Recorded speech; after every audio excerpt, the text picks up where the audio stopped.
आंकड़ों के मुताबिक भारत में रोजाना तकरीबन 1264 रोड एक्सीडेंट्स होते हैं। इनमें लगभग 462 लोग रोज अपनी जान गंवाते हैं। ऐसा ही एक एक्सीडेंट 1 नवंबर 2021 की रात केरल के वेतिला पलरीवत्तम बाईपास रोड पर भी होता है। मौके पर पुलिस पहुंचती है तो उन्हें कार के अंदर 2 लड़कियां मृत और 2 लड़के जीवित मिलते हैं। एक व्यक्ति सड़क पर पड़ा हुआ था। सभी को अस्पताल पहुंचाया जाता है। पहले तो ये नॉर्मल एक्सीडेंट लगता है, लेकिन अस्पताल में मरने वालों की पहचान होते ही ये नॉर्मल सा दिखने वाला केस एक हाई प्रोफाइल केस में बदल जाता है। इनका कनेक्शन केरल के एक लग्जरी होटल से जुड़ता है। एक्सीडेंट से साजिश की बू आती है और केस नया मोड़ ले लेता है। शूर अंसी कबीर एंड अंजना शजन केस की। तो आखिर अंसी कबीर एंड अंजना शजन केस की पूरी कहानी क्या है? ये लड़कियां कौन थीं? इनका एक्सीडेंट कैसे हुआ? इन लड़कियों का होटल नंबर 18 से क्या कनेक्शन था? और आखिर इस केस की इन्वेस्टिगेशन में ऐसा क्या कुछ सामने आया कि केस और उलझता चला गया? चलिए जानते हैं हाल के दिनों की मोस्ट मिस्टीरियस एक्सीडेंट की पूरी कहानी।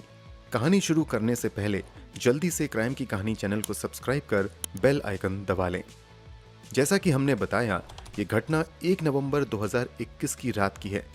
केरल के कोच्चि के पलरीवत्तम पुलिस स्टेशन में रात के लगभग 12:30 बजे एक्सीडेंट की कॉल आती है।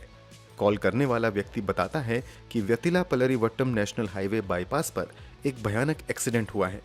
जानकारी मिलते ही अगले 5 से 10 मिनट में पुलिस की टीम मौके पर पहुंच जाती है। वहां जाकर पुलिस वालों को रोड पर एक बाइक सवार जख्मी हालत में मिलता है। पुलिस वालों को लगता है कि शायद इसी बाइक वाले के एक्सीडेंट की खबर उन्हें मिली है, लेकिन यहाँ पर पुलिस का अंदाजा गलत साबित हो जाता है। जिस जगह पर बाइक का एक्सीडेंट हुआ था, वहां से सिर्फ 200 मीटर आगे बढ़ने पर पुलिस वालों को एक फोर्ड फिगो कार दिखाई देती है।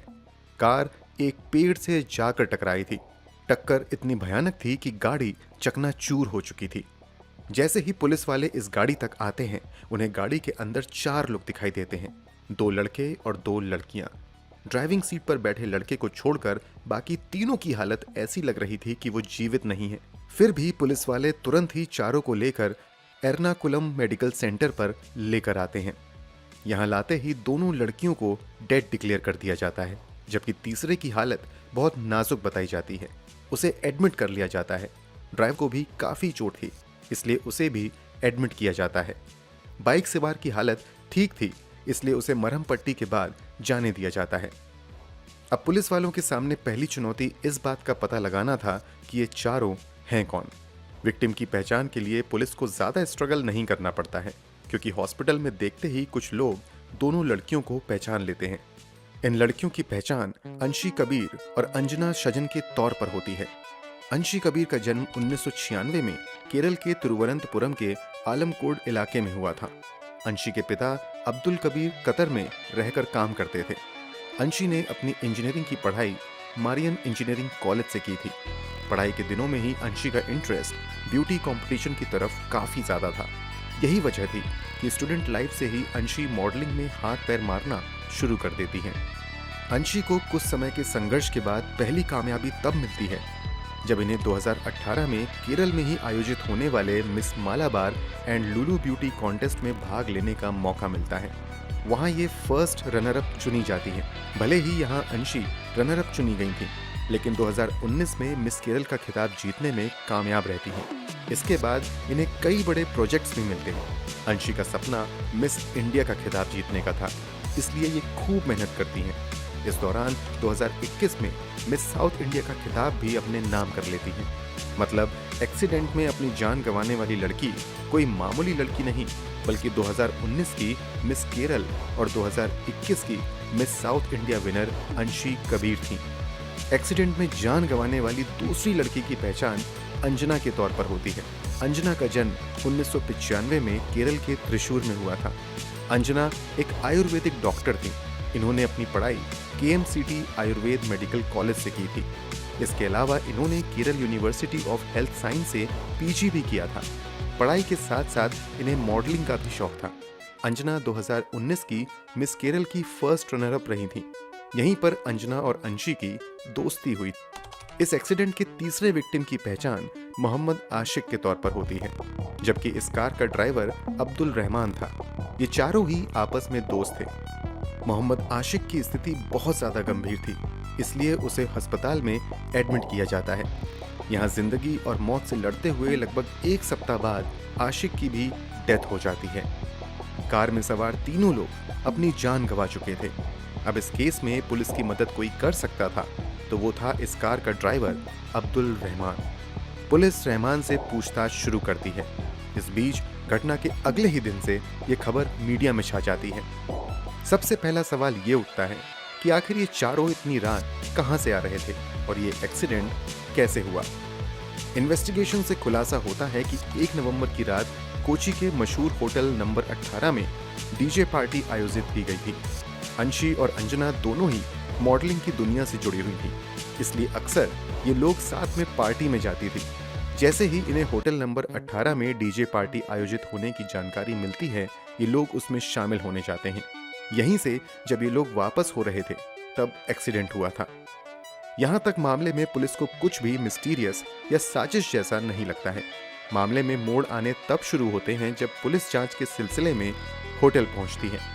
ये एक ऐसा होटल था जो कहने को तो इलाके का प्रीमियम होटल था, लेकिन इस एक्सीडेंट से कुछ दिन पहले ही यहाँ पुलिस की रेड पड़ी थी और होटल वालों को कई नियमों को तोड़ने का दोषी पाया गया था। इसके बावजूद होटल पर कोई बड़ी कार्यवाही नहीं हुई थी और यहाँ अभी भी पार्टी का आयोजन हो रहा था। पुलिस वाले जब होटल में जांच करने पहुंचते हैं तो पता चलता है कि जितनी देर अंशी और उनके बाकी दोस्त पार्टी में रुके थे, उतनी देर की सीसीटीवी फुटेज गायब थी। रिपोर्ट्स के मुताबिक 7:30 से रात के 9:30 बजे तक की सीसीटीवी फुटेज नहीं थी। इसके अलावा 12:02 के बाद की भी सीसीटीवी फुटेज गायब थी। पुलिस हरकत में आते हुए तुरंत होटल के मैनेजर और मालिक से पूछताछ शुरू करती है। पहले तो मैनेजर और दूसरे कर्मचारी सीसीटीवी फुटेज गायब होने के पीछे अपना हाथ होने से इनकार करते हैं, लेकिन जब पुलिस वाले अपने तरीके से पूछताछ करना शुरू करते हैं तो होटल का एक कर्मचारी बताता है कि जैसे ही एक्सीडेंट की खबर होटल तक पहुंचती है, होटल का मालिक रॉय जे वयालत रात के समय काम कर रहे स्टाफ को फोन करता है, हार्ड डिस्क को डिस्ट्रॉय करने को कहता है। होटल मालिक के कहने पर 2 स्टाफ हार्ड डिस्क को निकालते हैं और ले जाकर उसे पास के बेम्बनड लेक में फेंक देते हैं। आखिर उस रात होटल में ऐसा क्या हुआ कि एक्सीडेंट की खबर आते ही सीसीटीवी फुटेज की रिकॉर्डिंग को गायब कर दिया गया। इस बात का पता लगाने के लिए जरूरी था कि फेंके गए हार्ड डिस्क को बरामद किया जाए। अब हार्ड डिस्क ढूंढने के लिए केरल पुलिस की ओर से कोस्ट गार्ड और प्रोफेशनल गोताखोर को लगा दिया जाता है। सोनार टेक्नोलॉजी का भी इस्तेमाल करते हुए हार्ड डिस्क ढूंढने की कोशिश की जाती है, लेकिन पुलिस वालों को कामयाबी नहीं मिलती है और उस रात होटल में क्या हुआ वो एक मिस्ट्री बनकर रह जाता है। लेकिन कहते हैं ना, हर रहस्य 100 नए सवाल खड़ा करता है। ऐसा ही कुछ इस मामले में भी होता है।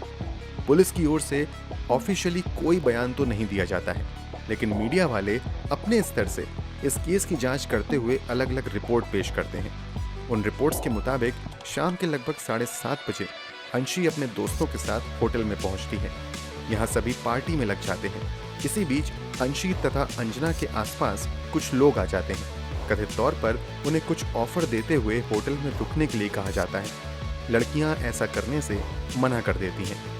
इस पर होटल मालिक के कुछ करीबी इन लड़कियों को परेशान करने लगते हैं। कथित तौर पर परेशान करने वाले इस व्यक्ति का नाम साइजू थंकचन था। थंकचन पर पहले भी ड्रग बेचने के आरोप लगे थे। ये खुद भी नशेड़ी था। मीडिया में यहाँ तक दावा किया जाता है कि पार्टी में इन लोगों को कुछ नशीली चीज पिलाने की भी कोशिश की जाती है। इसी के बाद ये लड़कियां समय से पहले ही लगभग 12 बजे के आसपास पार्टी से घबराई हुई निकलती हैं। पार्टी के अंदर लड़कियों को परेशान कर रहे साइजू थंकचन को जैसे ही लड़कियों के जाने की बात पता चलती है, वो भी पार्टी से बाहर निकलता है और अपनी ऑडी कार लेकर इन लड़कियों का पीछा करना शुरू कर देता है।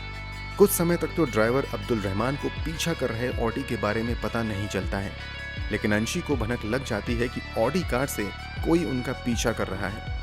वो इस बात की जानकारी रहमान को देती है। इसी के बाद रहमान गाड़ी की स्पीड बहुत ज्यादा बढ़ा देता है। ऑडी भी तेजी से इनका पीछा करती है। कुछ दूरी के बाद साइजू थंकचन इन लोगों की गाड़ी को रोकने में कामयाब हो जाता है। यहाँ पर कुछ मिनट तक इन लोगों में बात होती है और फिर रहमान गाड़ी लेकर वहां से तेजी से निकलता है। पीछे पीछे सैजू थंगकचन की ऑडी भी चलती है। कथित तौर पर लगातार पीछा होने की वजह से रहमान गाड़ी की स्पीड लगभग 150 किलोमीटर प्रति घंटे से ज्यादा कर देता है। इसी दौरान सामने से एक बाइक सवार आता हुआ दिखाई देता है। बचाने की लाख कोशिशों के बावजूद इन लोगों की गाड़ी से बाइक सवार को धक्का लग जाता है और वो वहीं पर गिर जाता है। ठीक उसी समय अब्दुल रहमान भी कार पर से अपना नियंत्रण खो बैठता है और यहाँ से लगभग 200 मीटर दूर जाकर गाड़ी एकदम से पेड़ से टकराती है। गाड़ी के पेड़ से टकराते ही परखच्चे उड़ जाते हैं। मौके पर ही गाड़ी में बैठे अंशी कबीर तथा अंजना शजन की मौत हो जाती है, जबकि मोहम्मद आशिक लगभग 17 दिन बाद अस्पताल में दम तोड़ देते हैं। इन सब खबरों के बाहर आने के बाद पुलिस वाले भी अपनी इन्वेस्टिगेशन इसी दिशा में बढ़ाते हैं। होटल के अंदर का तो सीसीटीवी फुटेज पुलिस वालों को नहीं मिलता है, लेकिन रोड किनारे लगे प्राइवेट सीसीटीवी फुटेज की जांच से कंफर्म हो जाता है कि वास्तव में सैजू थंगकचन अपनी ऑडी से उन लोगों का पीछा कर रहा था। अब अपनी कार्यवाही आगे बढ़ाते हुए पुलिस वाले लड़कियों का पीछा करने तथा उन्हें परेशान करने के आरोप में सैजू थंगकचन को गिरफ्तार कर लेती है। इसके अलावा एविडेंस मिटाने के लिए जिम्मेदार होटल मालिक तथा होटल के 5 स्टाफ को भी गिरफ्तार किया जाता है। इन सब के अलावा अस्पताल से डिस्चार्ज होने के बाद ड्राइवर अब्दुल रहमान को भी ड्रंक एंड ड्राइव के मामले में गिरफ्तार कर लिया जाता है। इन सभी से पूछताछ होती है। अब्दुल रहमान अपने बयान में सैजू थंगकचन को ही इस घटना का जिम्मेदार बताते हुए कहता है कि इसी ने हमारा पीछा करना शुरू किया। इससे बचने के लिए तेज गाड़ी चलाई और ये सब हादसा हुआ। सैजू थंगकचन अपने बचाव में कहता है कि दरअसल ड्राइवर काफी नशे में था और मुझे गाड़ी में बैठे लोगों की फिक्र थी। बस नशे में गाड़ी चलाने से रोकने के लिए गाड़ी का पीछा कर रहा था। सैजू के मुताबिक एक जगह गाड़ी रुकने पर उसने ड्राइवर से यही बात कही थी। यहाँ पर एक सवाल उठने लगता है कि आखिर एक अनजान व्यक्ति किसी की इतनी फिक्र क्यों करेगा। पार्टी में और भी लोग थे जो नशा कर रहे थे। क्या उन सभी को सैजू थंगकचन ने नशे में गाड़ी चलाने से रोका था? इस मामले में एविडेंस मिटाने की धाराओं के तहत गिरफ्तार हुआ होटल मालिक अपने बयान में कहता है कि होटल में कुछ भी गलत नहीं हुआ है, बल्कि पार्टी में शामिल दूसरे लोगों की प्राइवेसी की हिफाजत के लिए हार्ड डिस्क बदल दिया था। हालांकि होटल मालिक के इस बयान पर किसी को यकीन नहीं होता है, बल्कि होटल पर आरोप लगता है कि होटल में शायद ड्रग्स का व्यापार हो रहा था। इसीलिए होटल मालिक ने सीसीटीवी रिकॉर्डिंग डिस्ट्रॉय कर दी। इन सभी को गिरफ्तार करते हुए आगे जेल में भेज दिया जाता है, लेकिन कार के ड्राइवर अब्दुल रहमान को केवल 1 सप्ताह के अंदर ही बेल मिल जाती है। होटल मालिक लगभग 2 दिन जेल में रहता है और फिर उसे भी रिहा कर दिया जाता है। लड़कियों का करने वाला सैजू थंगकचन लगभग 1 महीने तक जेल में रहता है और जनवरी 2022 में केरल हाई कोर्ट से इसे बेल मिल जाती है। वो भी बाहर आ जाता है, जबकि सीसीटीवी फुटेज की रिकॉर्डिंग को ठिकाने लगाने वाले 5 होटल कर्मचारियों को तो सिर्फ 2 दिनों की जेल होती है और ये भी बेल पर वापस आ जाते हैं। महज कुछ ही दिनों में सभी के जेल से छूटने के कारण लोगों का गुस्सा बढ़ने लगता है। कई लोग केरल में अंजना और अंशी को इंसाफ दिलाने के लिए सड़क पर उतर आते हैं। पीड़ित के परिवार वाले तो इस मामले की जांच सीबीआई से भी करवाने की डिमांड करते हैं, लेकिन उस पर कोई ध्यान नहीं दिया जाता है। भले ही इस पूरे मामले में पुलिस बहुत ज्यादा एविडेंस नहीं ढूंढ पाई और इस पूरे हादसे के लिए जिम्मेदार माने जा रहे होटल मालिक और सैजू थंगकचन को कोई सजा अब तक नहीं मिल पाई, लेकिन इस घटना के कुछ ही महीने बाद यानी 2022 में ही इसी होटल से जुड़ा एक ऐसा मामला फिर से मीडिया में आया, जिससे एक बार फिर से चर्चा होने लगी कि जरूर उन लड़कियों के साथ भी होटल में कुछ गलत हुआ होगा। दरअसल इसी केस के सिलसिले में जब पुलिस वाले सैजू थंगकचन को गिरफ्तार करते हैं और उसका मोबाइल फोन जब्त करते हैं, तो मोबाइल फोन की जांच करने पर गैलरी से कई सारी अश्लील तस्वीरें मिलती हैं। तस्वीरों और वीडियो में सैजू थंगकचन होटल नंबर 18 में ही लड़कियों को ड्रग्स और नशीली दवाइयां देता हुआ तथा उनके साथ जबरदस्ती करता हुआ दिखाई देता है। पुलिस तब चाहकर भी इस मामले में सैजू थंगकचन या फिर होटल मालिक के खिलाफ कोई कार्यवाही नहीं कर पाती है, क्योंकि पुलिस के पास कोई भी ठोस सबूत या शिकायत नहीं थी। इसलिए पुलिस वाले लोगों से अपील भी करते हैं कि अगर सैजू थंगकचन ने किसी को अपना शिकार बनाया है तो वो जाकर पुलिस में शिकायत करें, पुलिस कार्यवाही करेगी। कुछ समय तक तो कोई भी इस मामले में सामने नहीं आता है, लेकिन कुछ महीनों बाद एक महिला इस मामले में शिकायत करने आती है। वो आरोप लगाती है कि उसकी नाबालिग बेटी इसी होटल की एक पार्टी में शामिल हुई थी। यहाँ उसे नशीली दवाई देकर पहले तो बेहोश कर दिया गया और फिर कमरे में ले जाकर उसके साथ जबरदस्ती की गई। इस महिला के सामने आने के बाद कई और महिलाएं भी आकर इसी तरह के आरोप लगाती हैं। आरोप के मुताबिक इन सब में होटल मालिक रॉय वयालत बराबर शामिल थे। पुलिस एक फ्रेश एफआईआर दर्ज करती है। दोनों के खिलाफ पॉक्सो एक्ट के तहत मामला दर्ज किया जाता है। दोनों को ही जेल भेज दिया जाता है। कुछ महीने तक ये दोनों ही जेल में रहते हैं, लेकिन अदालत से जमानत मिलने के बाद दोनों फिलहाल बाहर हैं। इन सब आरोपों के सामने आने के बाद इस बात पर बल मिलता है कि जरूर उस रात होटल में अंशी तथा अंजना पर होटल मालिक और उसके बदमाशों ने होटल में गलत नियत से रुकने का दबाव बनाया। लड़कियों के मना करने पर उनका पीछा किया गया। इसके नतीजे में हादसा हुआ जिसमें लड़कियों की जान चली गई। इस आधार पर इन आरोपियों के खिलाफ हत्या की धाराओं के तहत भी मामला दर्ज करने की मांग की गई, लेकिन पुलिस की इन्वेस्टिगेशन में कोई ठोस सबूत न मिलने की वजह से बहुत ज्यादा कार्यवाही नहीं हो सकी।